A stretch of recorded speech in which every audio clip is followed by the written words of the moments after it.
শুভ সকাল বন্ধুরা। সকাল হয়ে গেছে, আজকে শুক্রবার। চা নিয়ে চলে এসেছি।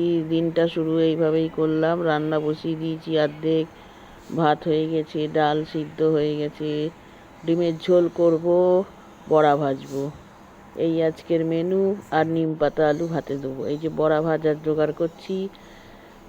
এইটাতের মধ্যে মসুর ডাল রাত্রিরে ভিজিয়ে রেখেছিলাম, একটু লঙ্কা দিলাম, জিরের গুঁড়ো দিলাম, লবণ দিলাম, দিয়ে এটা মিক্সিতে একটু হালকা করে বেটে নেবো, নিয়ে বড়াটা ভাজবো।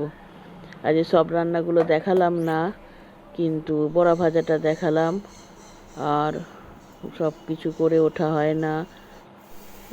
বড়াটা ভাজছি, কেমন হয়েছে জানাবে। আর এই যে বড়া ভাজাগুলো হয়ে গেছে, এবার ভাত দিতে যাব আবার অফিসের। হঠাৎ করে যেন খুব এই সকাল থেকে বেশ ধিমে তালে চলছিল। চলতে চলতে হঠাৎ করে দেখি ঘড়ির কাঁটা ঘুরে গেছে। নাও তাড়াহুড়ো করে এবার হুড়ুম দুরুম করে তারপরে অফিসের ভাত দেবো, স্কুলের ভাত দেবো। দিয়ে এইবারে সব চান টান হয়ে গেছে। ছেলেটার আজকে খুব শরীর খারাপ করেছিল। এবারে মুখের মধ্যে জলখাবারের ভাতের গরজটা দিয়েছি, আঙুলটা ভেতরে।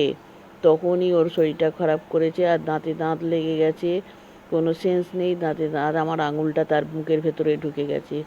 সেই মুখের ভেতরে রয়ে গেছে, কি জোর কামড়, বাপরে বাপ! সেই দাঁতে দাঁত লেগে গেছে, তার মধ্যে আঙুলটা আমার চেপটে গেছে।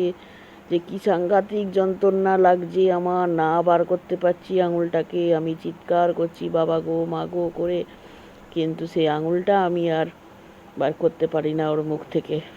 কারণ ওর তো দাঁতে দাঁত লেগে গেছে, আর ওরও তো কোনো সেন্স নেই। এই জন্যে আঙুলটা আমার ওর ভেতরে এসে কী ব্যথা হয়েছে, আর তেমনি পুরো হাতটা পর্যন্ত ব্যথা হয়ে গেছে। এখন বায়না আমি একটু মুড়ি খাবো মরিচ গুঁড়ো দিয়ে, নুন দিয়ে। এরপরে আধ ঘন্টা পরে দিলাম লেবুর রস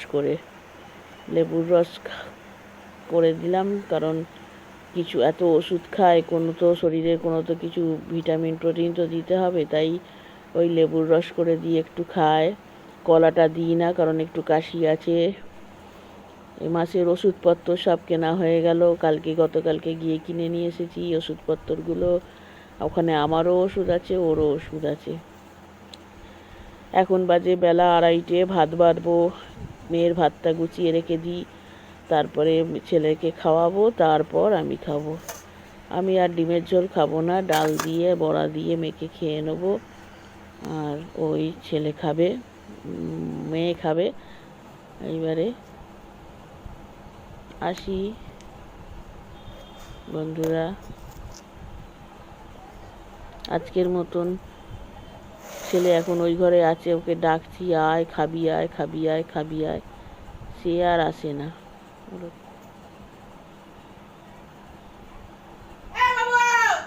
ঠিক আছে, আজ এই পর্যন্ত। আবার দেখা হবে পরের একটা ভিডিওতে।